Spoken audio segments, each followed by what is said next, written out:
moment in the advancement of corporate accountability in Canada. We will get started in just a moment, but first I wanted to cover a couple of housekeeping issues. De l'interprétation vers le français est disponible au besoin. Vous n'avez qu'à cliquer. Interpretation is available. You just have to click on the icon in the shape of a globe and select your language. Interpretation for French and English. You just click the globe symbol at the bottom of the Zoom screen and select the language that you need. If you're joining us on Facebook Live, you will be participating in a bilingual experience. If you need interpretation, we invite you to come to the Zoom webinar.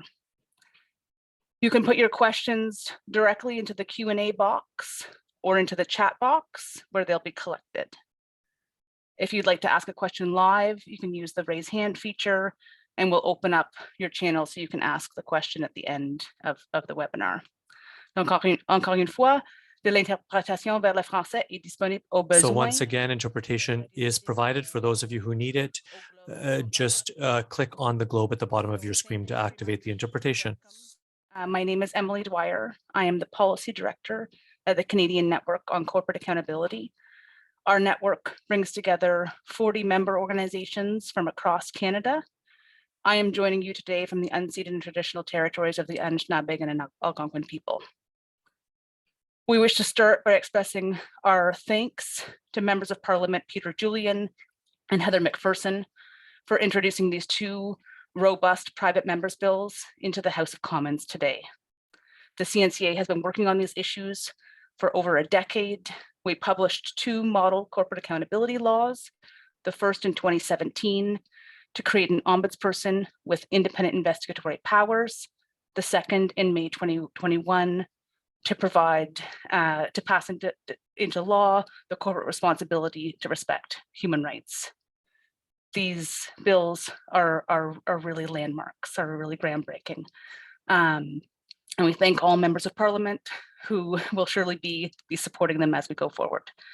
I have the great privilege of having four representatives of CNCA member organizations here today. They will each offer some short remarks and then we'll open it up to questions at the end. So without further ado, I will invite Aisha Francis from KAIROS, Canadian Ecumenical Justice Initiatives, to speak. Hi, Aisha, thank you. Thank you.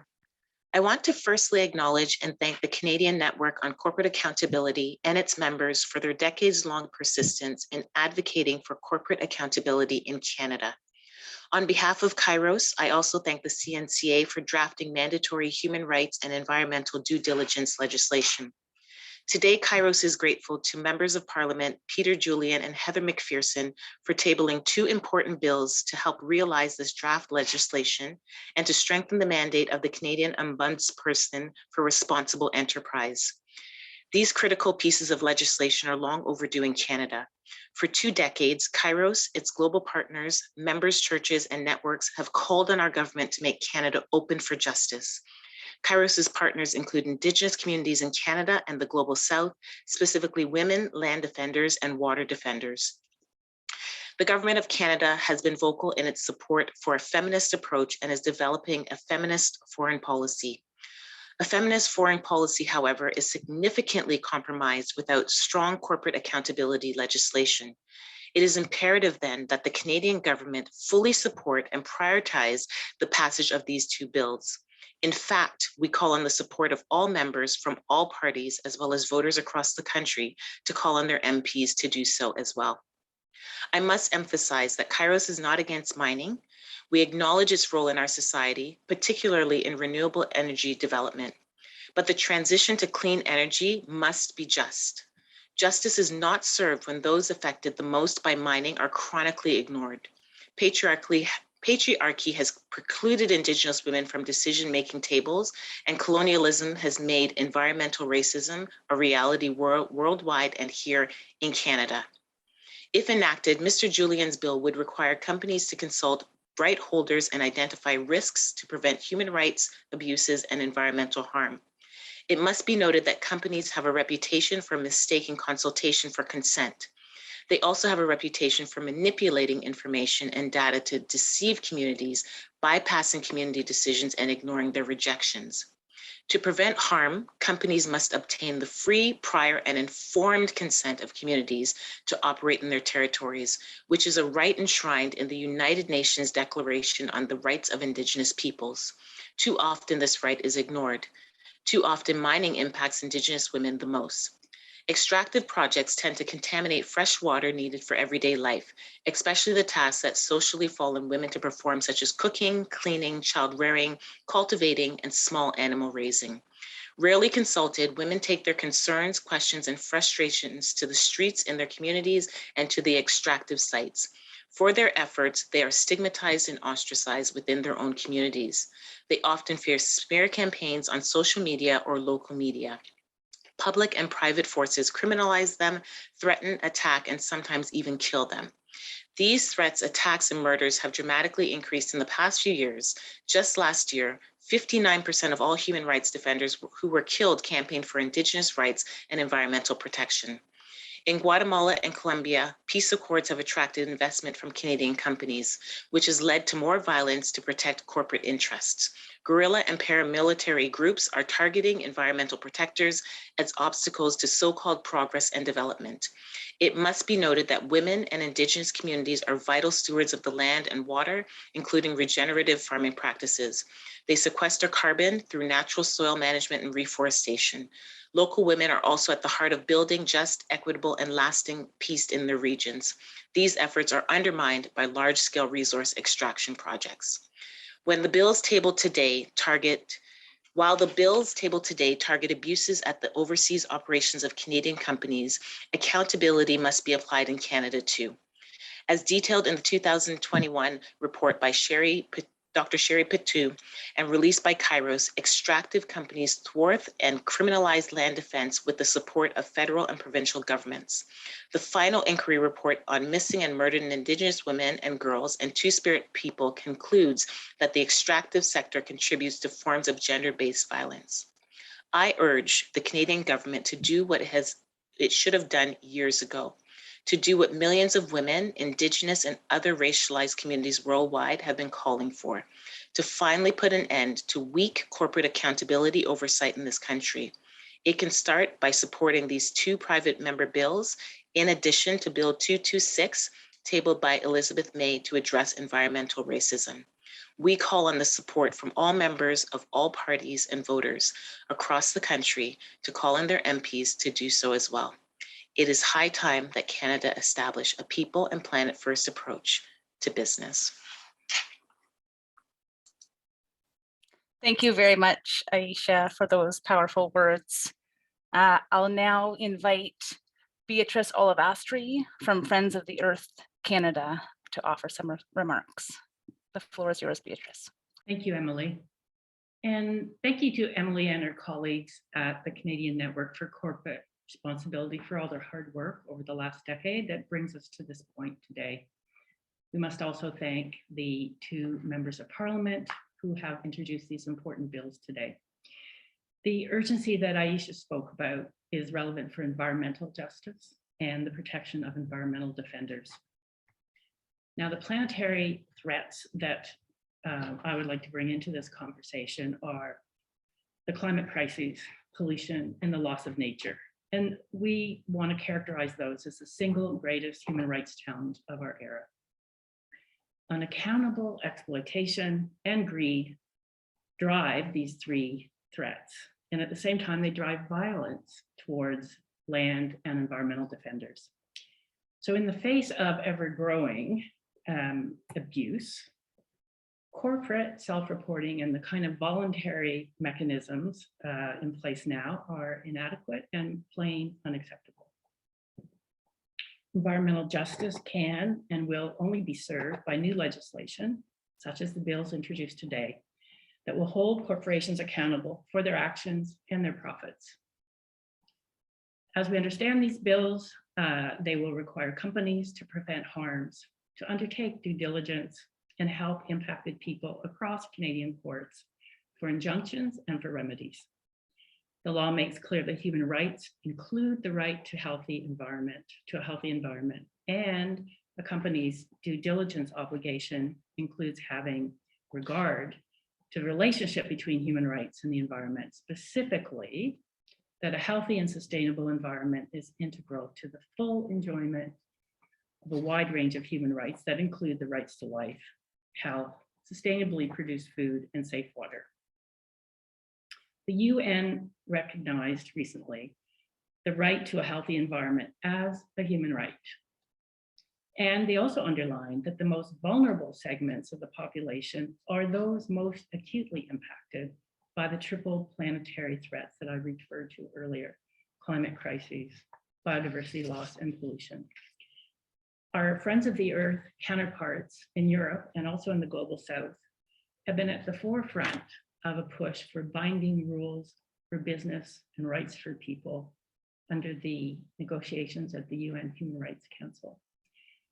We're calling on Canada today, we're taking this opportunity to call on Canada to catch up to the leadership countries, such as France, by supporting today's legislation, but also to begin constructive contributions to the negotiations for a global binding treaty on business and human rights. And this treaty has been under negotiation since 2014 at the UN's Human Rights Council. And I would just characterize Canada's contribution to date as missing in action.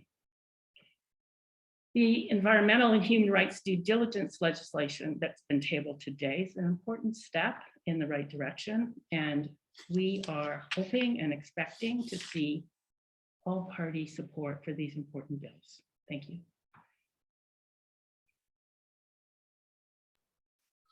Thank you very much, Beatrice, for this call to action and your remarks. I'll now pass the floor to Ketty Nivyabandi from Amnesty International Canada. Welcome, Ketty. Thank you, Emily, and good afternoon. Let me start by echoing my colleagues and thank both members of Parliament, MP Heather McPherson and MP Peter Julian, for introducing these very important bills. And I'll emphasize why these bills should be commended by all parties. And this is for several reasons. First, these bills work to address a serious human rights issue of our time. That is the impunity of corporations and transnational corporations that are operating across borders. These bills also recognize that human rights are indivisible, interrelated, and interdependent.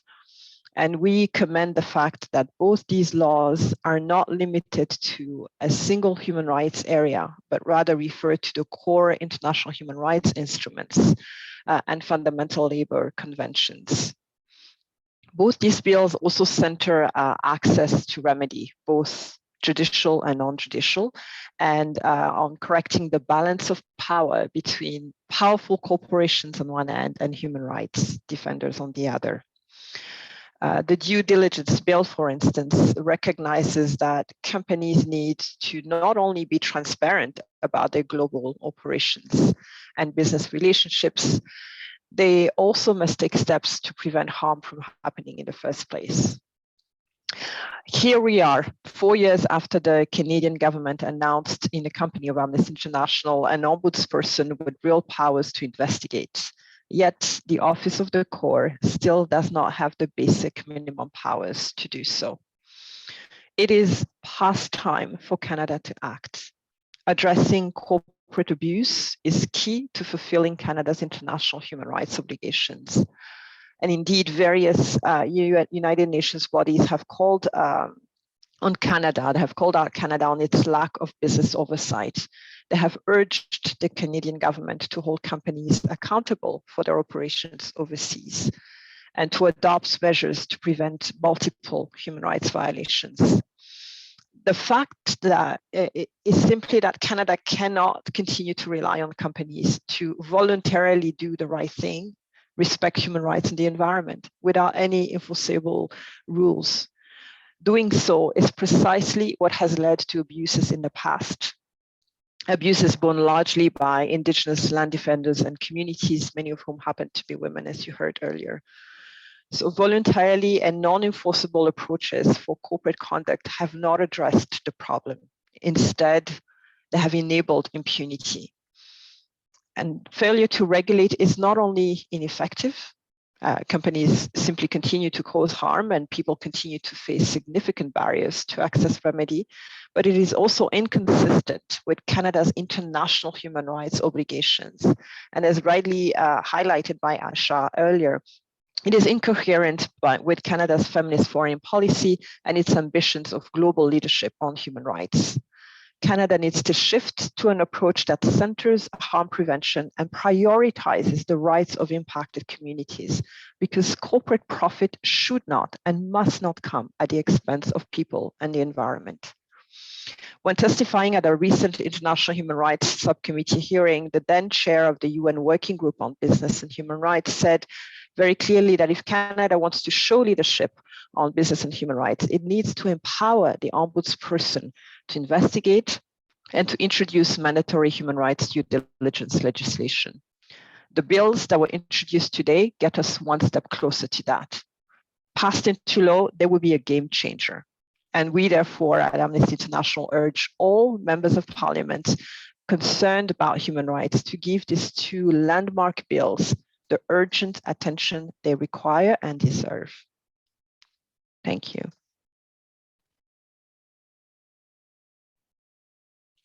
Thank you very much, Ketty, for those remarks and that rousing call to action to parliamentarians. C'est avec plaisir que... It is with great pleasure now that I would like to introduce you to Michèle Asselin from the Association Québécoise des organismes de coopération internationale, ACOSI.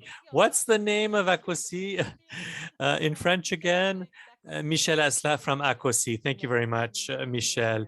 Thank you, Emily. And allow me to also thank the two members of parliament who have presented the bills today in the House, and thank all of the groups and organizations who are actively supporting the actions of CNCA over many years. Over the last 2 years, we've been marked by a pandemic that's exacerbated existing inequalities and has created unprecedented challenges. COVID-19 has shown the tragedy in many countries with regards to access to basic services and goods. The needs for health services and goods has been clearly seen, and there's been a race to obtain these supplies. And then, of course, the race for vaccines. The entire Canadian population has seen that supply chains are directly linked and intertwined, and that most of the products we consumed and that we depend on come from production chains that are very complex, and that the world is extremely interdependent. Many Canadians have discovered the dark side of these supply chains. When we saw that Canada was in direct competition with a number of countries to obtain PPE for our health workers. The Canadian government spent $221 million on contracts to subcontractors in Malaysia that is suspected of using forced labor. This really sensitized us to forced labor that is still very much present in our world. In March 2021, a report entitled "Not Even the Basic Minimum" denounced Canadian brands and international brands in the textile industry. The pandemic has exposed this industry and shown that almost all brands have refused to pay sick leave or any kind of severance to workers who have had to leave when factories have been closed. The relationship between Canadian companies and manufacturers in Bangladesh and other countries who maintain their workers in a constant state of misery. This period has also been deadly for defenders of human rights and the environment, who have continued to be faced with grave risks for their own security security and safety, assassinations, and new threats because of the pandemic to their health. Canadian organizations and Quebec organizations who work closely with groups that defend human rights defenders are very aware of these human rights abuses faced by communities and individuals who are struggling to defend their rights and their freedom. The government of Canada should also be well informed, given the many testimonies of defenders threatened who we have invited to come and who have participated in information sharing tours across the country. And they should be aware of the size of the severity of the situation, given the numerous reports published over many years. The impunity of companies and corporations goes against the objectives of Canada to obtain the SDGs of the United Nations, and it is incompatible with a feminist international assistance policy. Canadian corporations operate in the four corners of the world through commercial and supply chain relationships. We have to adapt to the reality of the international markets. The bills presented today are very reasonable and are good both for corporations, for communities, and for workers. These bills propose an ombudsman with real teeth and real powers to investigate, including the power to demand and subpoena documents to identify solutions and to avoid injustices in the future.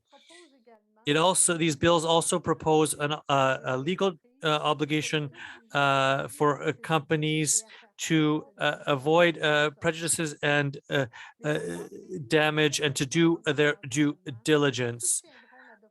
Those who defend human rights will support these bills. Without true accountability and effective accountability, these corporations will not be able to distinguish themselves from those that violate human rights. And we will finally be able to hold these corporations to account. We need the engagement and commitment of Canadians from one coast to the other, so that these two bills are supported by MPs in Parliament and passed by the House of Commons. We demand that human rights and impunity not be negotiable issues. Thank you very much. Thank you very much, Michèle, for your remarks. They're very motivating and inspiring remarks for all of us. This afternoon for your rousing remarks. Before turning to the question and answer portion, and a reminder that if you would like to, you can put questions in the Q&A function, in the chat. We will be fielding some questions from the Facebook Live. If you'd like to ask a question, you can raise your hand. Denis Cote from ACOC will be moderating the question and answer section. But before shifting there, I also just wanted to, in addition to, again, thanking the members of Parliament who tabled these important bills in the House of Commons today, to also thank the members of Canadian civil society who have been pushing for this for a decade, and the hundreds of thousands of Canadians who have been speaking with their members of Parliament, signing petitions, writing letters, being part of manifestations. It is this is an important step, but also to recognize that we would not be here today if it had not been for the engagement of interested and concerned Canadians across the country, of the organizations who support them and work with partners around the world the members of parliament who, not only those who have tabled the bills, but who have also brought these issues to parliamentary subcommittees, have welcomed tours of human rights defenders, the important study at the International Human Rights Subcommittee that led to recommending both the Ombudsperson's legislation and due diligence legislation, and the countless advisors who gave us expert advice over the years. So thanks all around, and I'll pass it over to you, Denis, to field the first questions. Oui, merci beaucoup.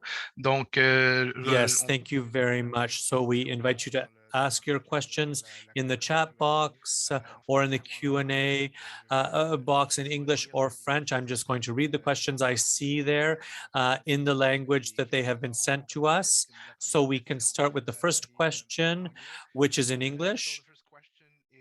Is it really that important for the court to have power to investigate? Since the office has only been operational since 2019, shouldn't we give it time? There is no specific person to whom this question is addressed. I don't know who wants to answer.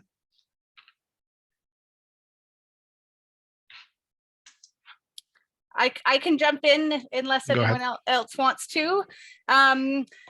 I think there are two parts to that question. The first is when you look at the essential function of an ombudsperson's office, the teeth, the powers that it has comes from being able to get at the truth. It's not an office that imposes fines. It's not an office that makes findings of guilt or liability or that issues binding decisions. The power that that office has is being able to get at the truth. So without powers to investigate, the main function of the office is missing. To the question of whether we need to give the office time, we've had powerless offices that offer mediation in Canada since for a very long time. The National Contact Point offers mediation and doesn't have powers to investigate. The former CSR counselor that was the ombudsperson was supposed to be replacing had that. So we have CNCA members have brought and accompanied several complaints to those offices, and people have not received remedy, have not been made better off, and sometimes have been worse off at the end. Merci, Émilie. Michèle, je vois que tu as la main levée. Thank you, Emily. Michèle, I see that your hand is raised. Yes, I just wanted to underline the fact that in these struggles to obtain justice, communities and rights defenders don't have the same means and resources that large companies, that large multinational companies have and the large Canadian companies have. So it's fundamental, it's really basic that if we're going to respect human rights, that the ombudsman and the office of the ombudsman have powers with teeth and also have the means and the resources to assure that we can receive these complaints, that they be heard in a serious process, because it's a very unequal relationship between the companies and the rights defenders. Is it reasonable to require companies to prevent human rights abuse and environmental damage in their supply chains? Can they really influence what other companies are doing? I don't know who wants to take on that one. Beatrice? It's more than reasonable. It's entirely doable. They have contracts with their suppliers, and there's no question they can do this. It's a question of will. And these acts that are introduced, these private member bills today, are going to provide the willpower that's been missing all along. So there's no question that this is doable. Let's make it happen by passing these bills. Thank you, Beatrice. I can move on to the third question. Several cases of overseas corporate abuse have already been brought to Canadian courts. Why do we need a new law to help victims of abuse access Canadian courts if they can already bring suits? who would like to tackle this one? I can jump in Emily? there, and then if others want to compliment afterwards, they can as well. The reality is that we have not yet had a case in Canada where victims of overseas corporate abuse have received remedy through the Canadian court system. And part of the reason behind that is that it takes years and years and years of legal fighting before you can even get your day in court. So we have had, there has been significant progress, and the Supreme Court of Canada decision in Nevson makes it much more clear that victims of abuse outside of Canada should be able to bring suits against Canadian companies in Canadian courts, but the barriers that exist remain significant. And part of what due diligence legislation would do is to help clarify the responsibilities that companies have to prevent human rights abuse throughout their supply chains and provide a statutory right for impacted people to access Canadian courts. That would help address a lot of that legal wrangling so that remedy and justice can be found much more quickly. Thank you, Emily. I would just go ahead.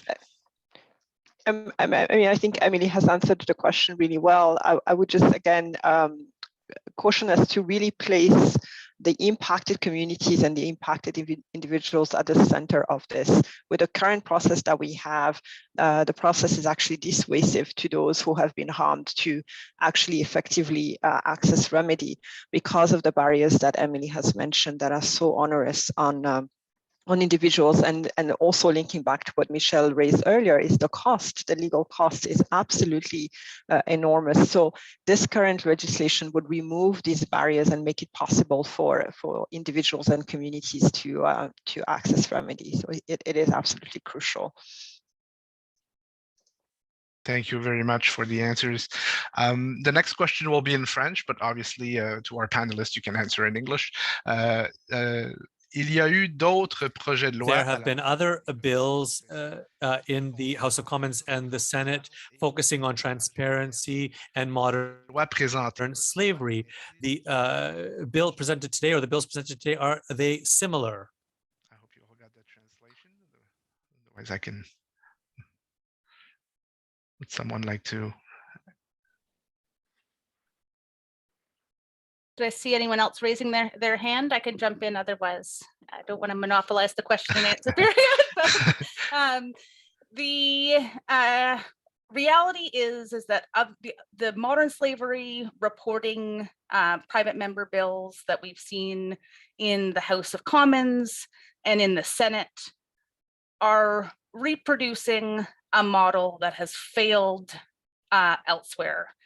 Last night, Mr. Surya Deva from the United Nations Working Group on Business and Human Rights testified at Senate hearings and to study one of those private members' bills, and called on Canada not to follow a flawed approach. What he recommended to be in line with leading best practice and with Canada's international human rights obligations was to bring in legislation that would require companies to prevent, to do due diligence, and to provide access to Canadian courts. And that's what the corporate responsibility to prevent bill that was presented today would do. Unlike modern slavery reporting that just says, tell us if you're doing anything, this legislation would really enshrine the corporate responsibility to prevent harm and, as Ketty was mentioning, be centered around the rights of people who are harmed to access remedy and justice. Thank you, Emily. What I will do now is I will read the question from Joan Baxter in the chat box, but then I will give the mic. Maybe if we can open the mic after that of Alice Chipot, who has her hand raised. I'm not sure who is able to do that, but so I'll start with the question that's in the chat, and then we can open the mic. So the question from Joan Baxter is: how much support do you think there is for this bill, and do the MPs expect it to pass?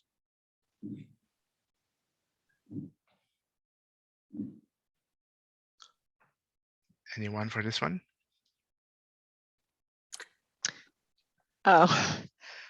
I don't know if we can speak about the current level of support. We can certainly speak to the expectation of support that we have for all members of Parliament, regardless of their party affiliation. This is a bill that, as we mentioned earlier, must be endorsed by any member of Parliament who really prioritizes human rights. This is a bill that ensures that Canada fulfills its international obligations, that those who are harmed globally by corporations receive effective remedy, that Canadian corporations follow the rules, the human rights rules that they should be following in the first place. So we cannot imagine any member of Parliament who will be opposed to these proposals, and we certainly expect that it will receive support across the House and across the board. And I think I speak also on behalf of all my colleagues here. We have high hopes for all members of Parliament who will be reviewing this bill. Thank you very much. Beatrice? I certainly mirror this expectation and hope. I wanted to point out, though, that there is the longstanding Canadian position that says voluntary principles, the UN guiding principles, are adequate. And this is the line that's been used in the international negotiations around the binding treaty dealing with transnational corporations. And so the reason I'm mentioning this is to say, I think that we need to expect and work towards positive reception by all MPs, but we do have to overcome this inertia. It's almost like this sort of immediate response saying, oh, we have the voluntary principles, that's enough.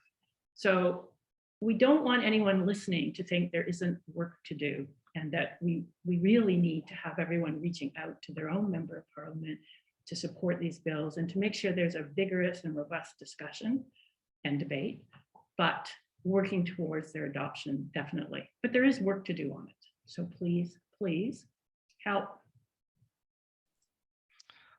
Thank you very much. So there was a bit of confusion with the hand that was raised. It's apparently not a hand raised. So I'll just go back to the questions we've received in the Q&A. I have a question here from Penelope Simons. Canada would not be alone in legislating HRDD, so human rights due diligence. Could you comment on how this legislation might level the playing field for companies that have operations in Europe?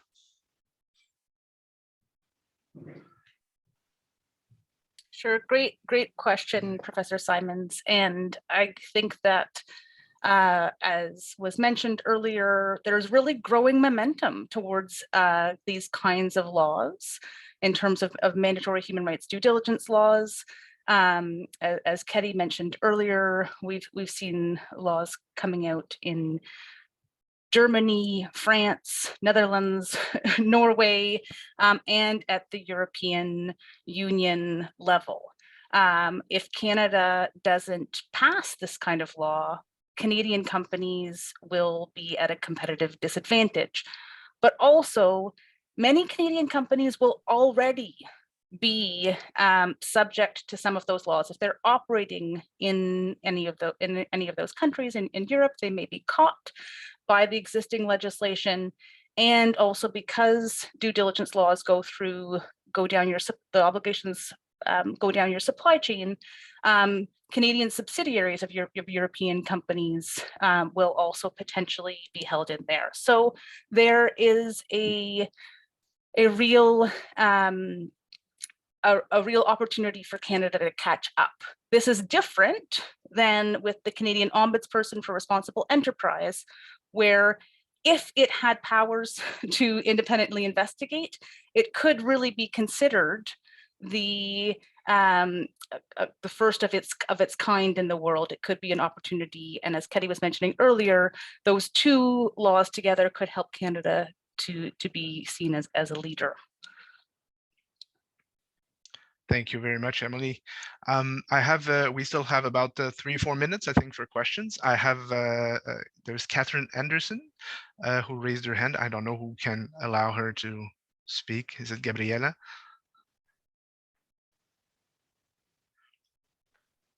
Oh, I see the little microphone that appeared. Maybe Catherine, can you open your microphone to ask your question?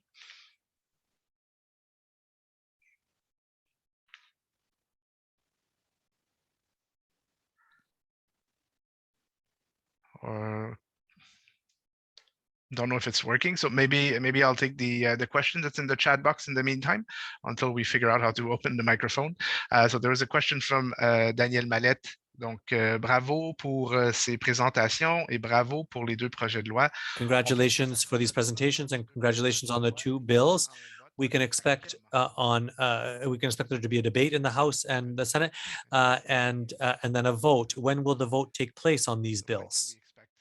Debates and a vote on these bills. So for those of you who know how private members' bills work in the House of Commons, this may be boring information, but I can let you know. There's a lottery system whereby members of Parliament pull a number by which the order of bringing bills to the House floor. So you can table a bill at any point in time, but you can't bring it to second reading, which is the first step before it goes to committee, until your number comes. So the significance of where your numbers are in the lottery. I don't have their numbers in front of me, but when we looked it up earlier, MP Peter Julian's number is, I believe, around 80. And Heather McPherson's number is around 120. So our estimation is that the earliest you would get to 80 would be in the fall of 2022, but much more likely in the spring. It kind of depends on how much time other bills that have precedence ahead of time. The Government of Canada can always take up a private member's bill and bring it forward as a government bill to help speed up the process. So if we are all successful in responding to Beatrice's call to help pushing members of Parliament to support this, including the Government of Canada, perhaps we could see things moving sooner than that. Merci beaucoup, Émilie. Je pense que la question. Thank you very much, Emily. I think our Q&A period is over. It's 12:58. I think it was the most efficient Q&A period I've seen in many years. Thank you to all of our panelists. And Emily, over to you for closing words. Well, just again, thank you very much, all of you, for being with us today. To the members of Parliament who have tabled this bill and the others who will be reviewing it and hopefully seconding it throughout the days and weeks to come. And to all of the panelists, thank you for your time, your dedication, your rousing words. And we look forward to continuing to engage on this in the months ahead.